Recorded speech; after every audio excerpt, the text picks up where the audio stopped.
दिन ढल गया था। वरुणा के घने जंगल में जंगली जानवरों की डरावनी आवाजों के अतिरिक्त कोई आवाज सुनाई नहीं दे रही थी। इसी नीरव सन्नाटे में एक 35 वर्ष की महिला कुलदेवी का नाम जपते हुए नंगे पांव पहाड़ी पर चढ़ती हुई जा रही थी। वो औरत बिल्कुल बेसुध थी। उसके होठ लगातार कोई मंत्र बुदबुदा रहे थे। पांव से खून रिस रहा था और काले घेरों से घिरी थकी आंखों से लगातार आंसू गिर रहे थे।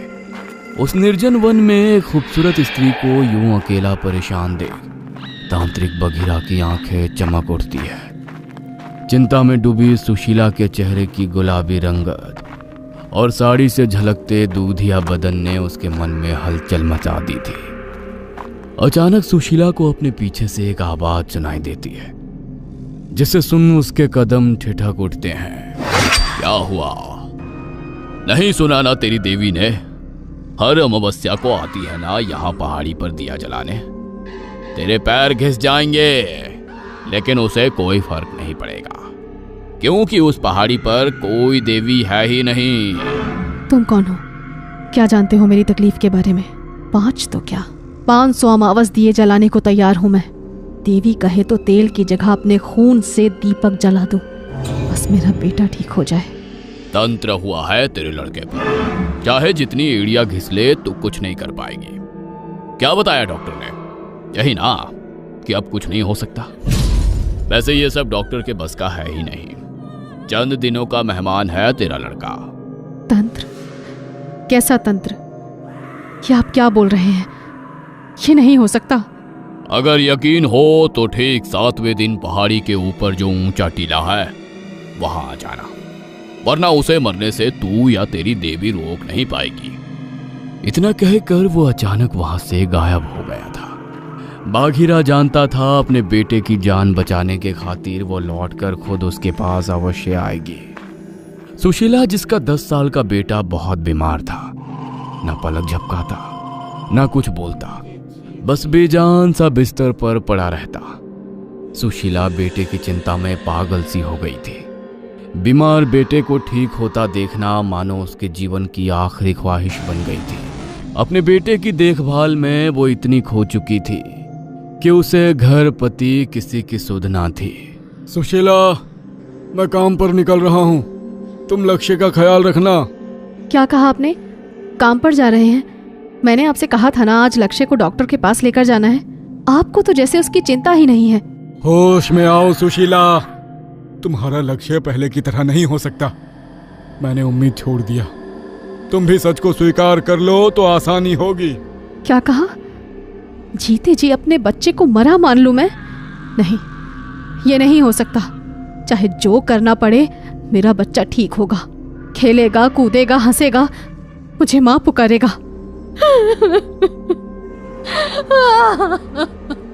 इतना कहकर सुशीला दहाड़े मारकर रोने लगती है।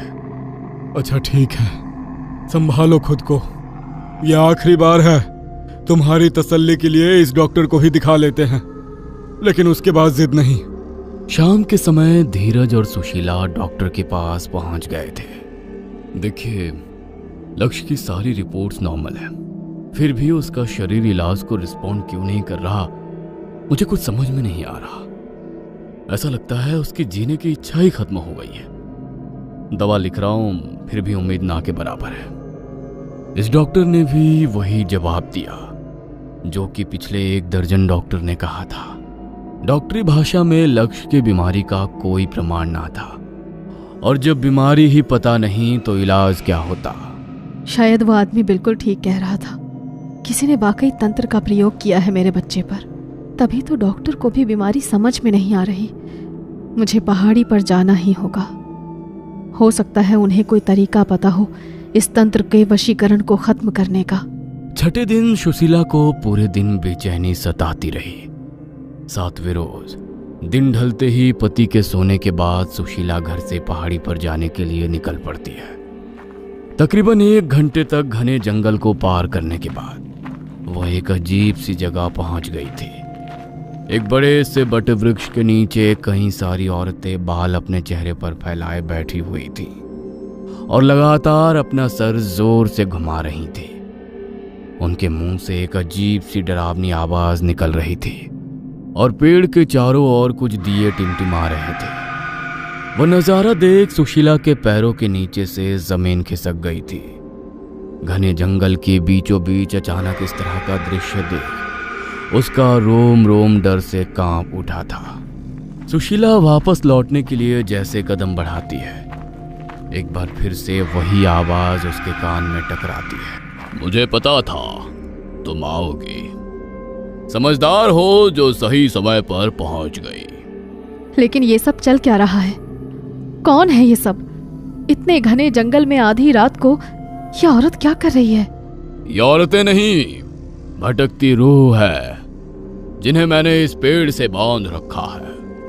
मेरे एक इशारे पर ये किसी के भी जीवन को अस्त व्यस्त कर सकती हैं। ये इंसान का भूत और भविष्य सब देख सकती हैं। इन्होंने ही मुझे बताया कि तेरे बेटे का नाम लक्ष्य है और उसे मेरी मदद की जरूरत है। ठीक कहा ना मैंने?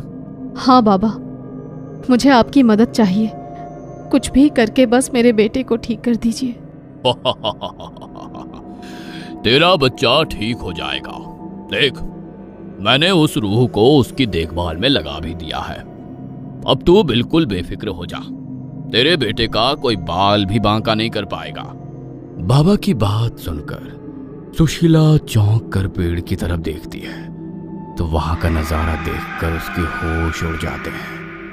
अभी तक पेड़ के नीचे बैठकर अपने बालों को जोर जोर से घुमा रही वो स्त्रियां अपनी जगह से गायब हो चुकी थी। डर के मारे सुशीला का हलक सूखने लगा था, लेकिन प्रश्न यहां पर उसके बच्चे के जीवन का था।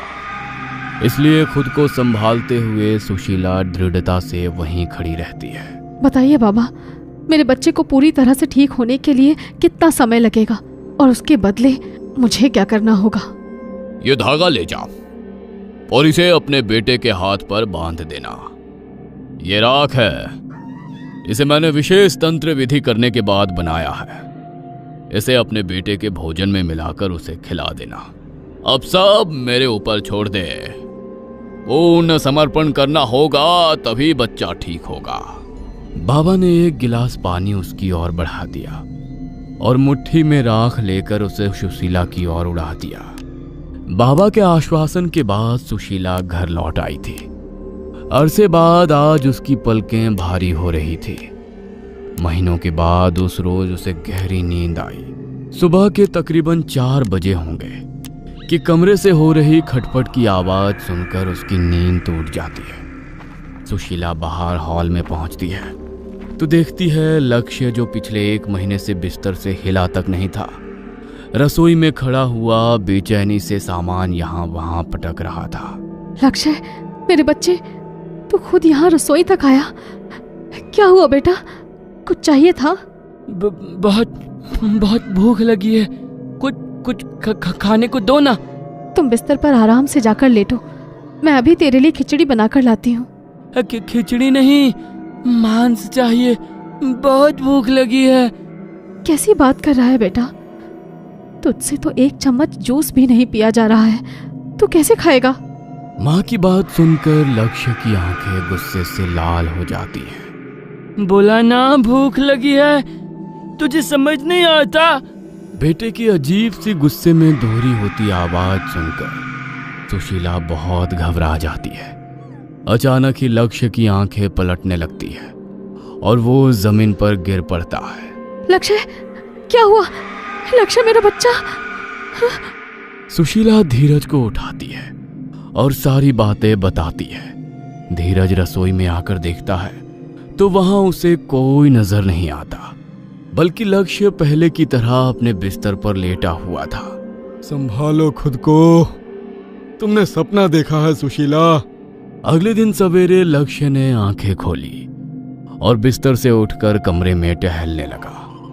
उसने मां को देखकर मुस्कुराया तो सुशीला के कलेजे को ठंडक मिल गई। बाबा ने ठीक कहा था, लक्ष्य की हालत सुधर रही है। लक्ष्य में धीरे धीरे सुधार नजर आ रहा था। अपने मरणासन बेटे को चलते बोलते देख सुशीला की खुशी का कोई ठिकाना नहीं था।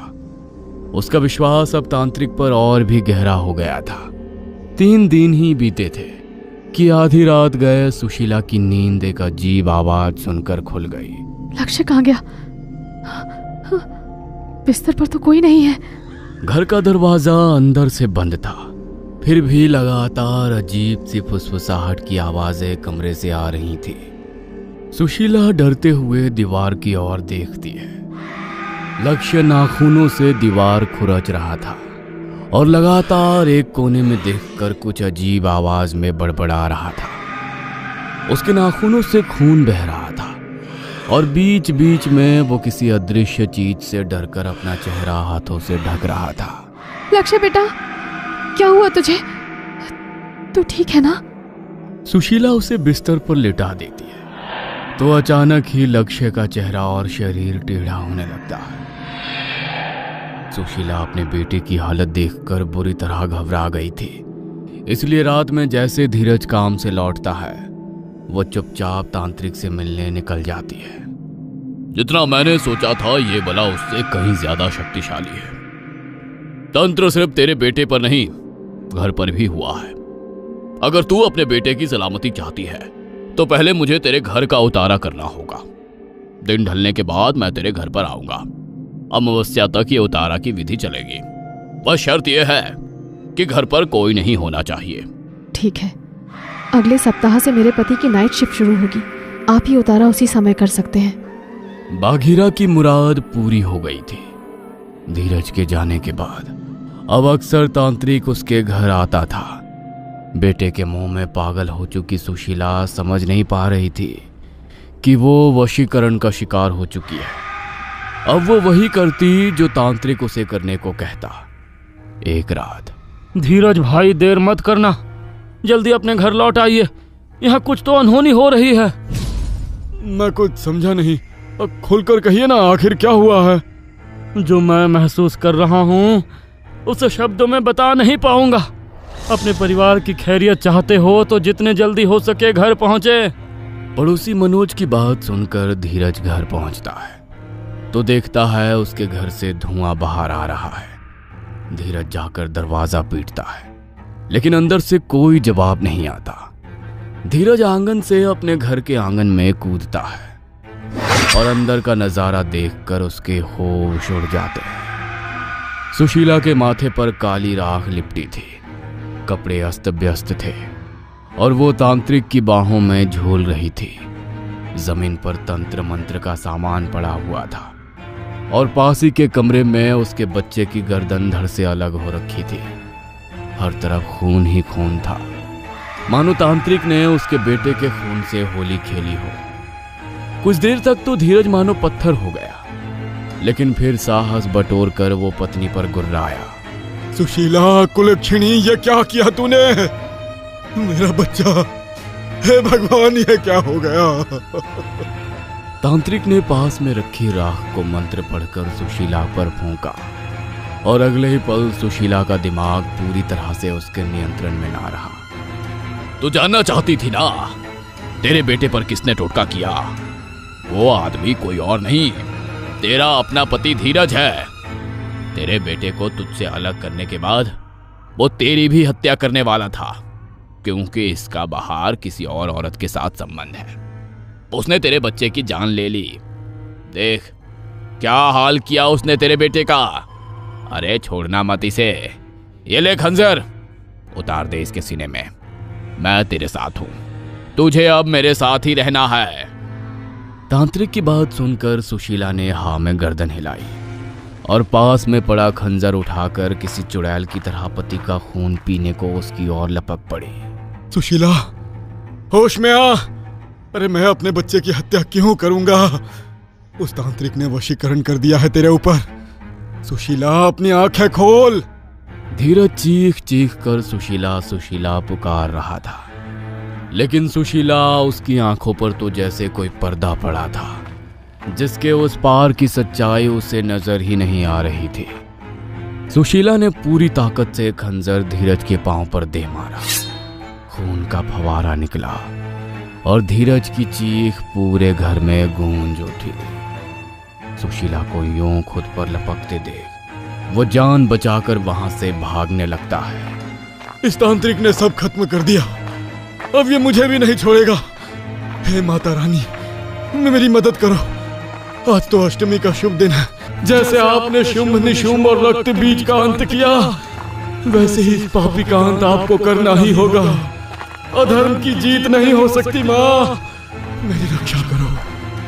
धीरज मन ही मन माँ को पुकारते घायल पैरों के साथ जंगल की ओर निकल गया था। अचानक कुछ दूर जाते ही उसे शंख की आवाज सुनाई देती है और एक पंडाल नजर आता है। यहाँ जंगल में माता की चौकी। धीरज दौड़ते हुए किसी तरह पंडाल के अंदर पहुंचकर माता की मूर्ति के सामने जाकर जमीन पर बेसूद गिर पड़ता है। उधर तांत्रिक के वशीकरण के कारण गुस्से में बेकाबू सुशीला हाथ में खंजर लिए खून के धब्बों का पीछा करती उसी पंडाल में आ गई थी। जैसे ही वो जमीन पर धीरज को पड़े देखती है, लपक कर उसकी ओर दौड़ती है। इससे पहले कि सुशीला खंजर धीरज के सीने में उतारती, मां की जोत की सेवा करने वाला कलसिया आकर मुट्ठी भर सिंदूर सुशीला के माथे पर लगा देता है। सुशीला चीखते हुए उछलकर दूर गिरती है। मैं कहाँ हूँ? धीरज, क्या हुआ आपको? ये खंजर, इतना खून बह रहा है, क्या हुआ है ये? कोई बहुत बुरी शक्ति थी तुम्हारे ऊपर, जो आज बहुत बड़ा अनर्थ करवा सकती थी। तुम खुद इन्हें मारने वाली थी। माँ ने मुझे आज्ञा दी कि मैं तुम्हारी मदद करूं, इसीलिए तुम यहां माँ के दरबार में आए। सुशीला, सब खत्म हो गया। उस पापी तांत्रिक ने हमारे बच्चे को शैतान को बलि दे दिया। मुझे तो लगा था आज सब खत्म हो जाएगा, लेकिन माता रानी ने मेरी सुन ली। सुशीला के ऊपर से तांत्रिक का वशीकरण खत्म हो गया था। उसे पिछले दिन हुई सारी घटनाएं भी अब स्पष्ट समझ आने लगी थी। उसका बेटा कभी ठीक हुआ ही नहीं था, बल्कि लक्ष्य का शरीर में वो दुष्ट आत्मा थी जो मांस, मछली और शराब मांगा करती थी। ये सब तांत्रिक का फैलाया जाल था, ताकि वो सुशीला के साथ अपने गलत इरादों को पूरा कर सके। तभी तांत्रिक वहां पहुंच जाता है। बाहर आओ सुशीला, काम खत्म हुआ, अब हमें चलना होगा। अब तुम मेरी पत्नी बनकर मेरे साथ रहोगी। क्या कहा था तूने?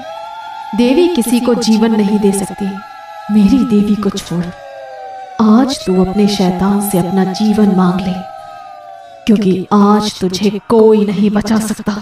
सुशीला माता के सिंदूर को अपने हाथ में पकड़े खंजर पर मलती है और दौड़ते हुए तांत्रिक की ओर जाने लगती है।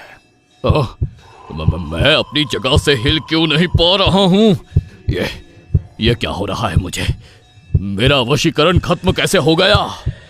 मैंने तो इस पर इतना तगड़ा मंत्र डाला था कि मेरी मर्जी के बिना ये वशीकरण टूट नहीं सकता।